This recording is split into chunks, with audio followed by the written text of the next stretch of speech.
ఒక పని కొరకు యోసేపుని వేరు చేసుకున్నాడు. ఆమేన్, హల్లెలూయా. వేరు చేసుకున్నాడు. ఆలోచన చేయండి, యోసేపు ఎక్కడ ఉన్నా సరే దేవుడు ఆయనకు కృపను అనుగ్రహిస్తా ఉన్నాడు. దేవునికి స్తోత్రం. ఆయన దేవుని కృపను పొందుకున్నవాడు మాత్రమే కాదు, తను ఎక్కడ ఉన్నా సరే అక్కడ మనుషుల యొక్క దయను పొందుకున్న వానిగా మనం యోసేపును చూస్తున్నాం. చూడండి, తండ్రి ఇంటన యోసేపు ఘనుడుగా ఎంచబడుతున్నాడు. ఘనుడుగా ఎంచబడుతున్న యోసేపు అక్కడ తన అన్నల యొక్క ద్వేషమునకు గురై అక్కడి నుండి తోలివేయబడ్డాడు, అక్కడి నుండి తొలగించబడ్డాడు.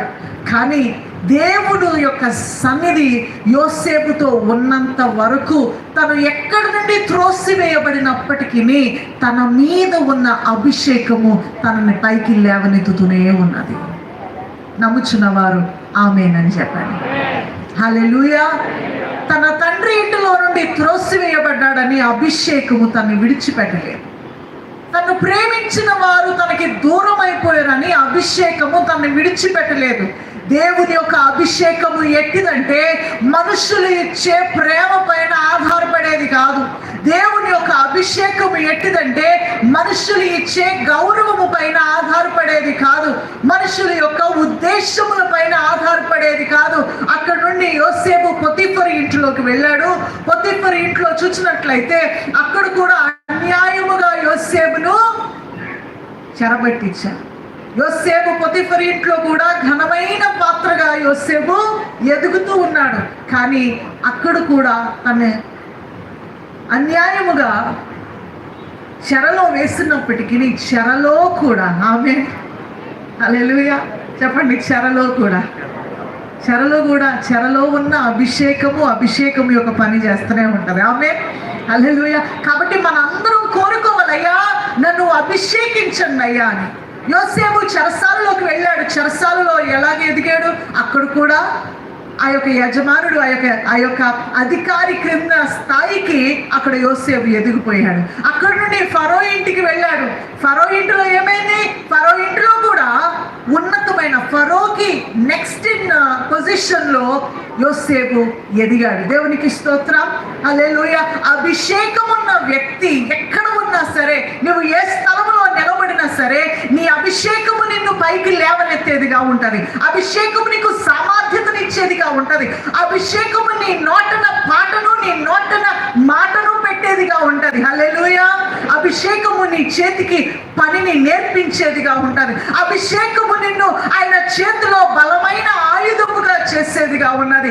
ఈ అభిషేకము యోసేపుకి, దావీదుకి, యెషయాకి, యిర్మీయాకి, ఇలాగ దేవుని యొక్క ప్రవక్తలకు మాత్రమే దాచబడినది కాదు. ఈ అభిషేకము తన రాజులైన యాజక సమూహమైన మనందరికీ ఆయన అనుగ్రహించుచున్నాడు. హల్లెలూయా, హల్లెలూయా. ఈ రాత్రికాల సమయంలో దేవుడు నిన్ను అభిషేకించాలని ఆశపడుతున్నాడు.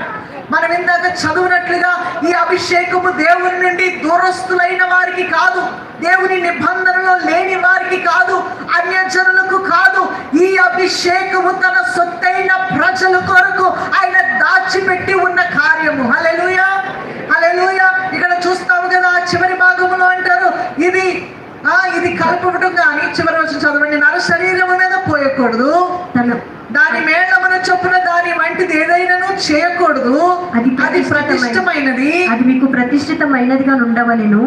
దాని వంటిది కలుపువాడును, అన్యుడి మీద దాని పోయివాడును తన ప్రజలలో నుండి కొట్టివేయబడవలెనని. దేవునికి స్తోత్రం, హల్లెలూయా. అభిషేకము లేకుండా మనం పని చేసినప్పుడు, ఆ అనాయింటింగ్ లేకుండా మనం ముందుకు వెళ్ళడానికి ప్రయత్నించినప్పుడు, అది బలముతో జరిగేదైతే అది కల్పితమైనదిగా ఉంటది.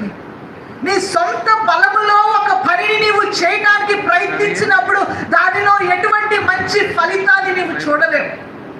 నీ సొంత జ్ఞానముతో ఒక పనిని నీవు చేయడానికి ప్రయత్నించినప్పుడు అక్కడ దేవుని యొక్క మొమెంటంను నీవు ఎక్స్పీరియన్స్ చేయలేవు. దేవుని యొక్క కదలికను నువ్వు దానిలో ఎక్స్పీరియన్స్ చేయలేవు. దేవుని యొక్క కార్యమును నీవు చూడాలంటే దేవుని యొక్క అభిషేకములో నీవు ముందుకు వెళ్ళాలి. దేవునికి స్తోత్రం, హల్లెలూయా. బంగారము ఉండవలసిన చోట ఎత్తడిని పెట్టి పని ముందుకు వెళ్ళాలని సాగనిస్తే దానిలో ఎటువంటి దేవుని కార్యమును నీవు చూడలేవు. అభిషేకము నీకు అవసరం. హల్లెలూయా.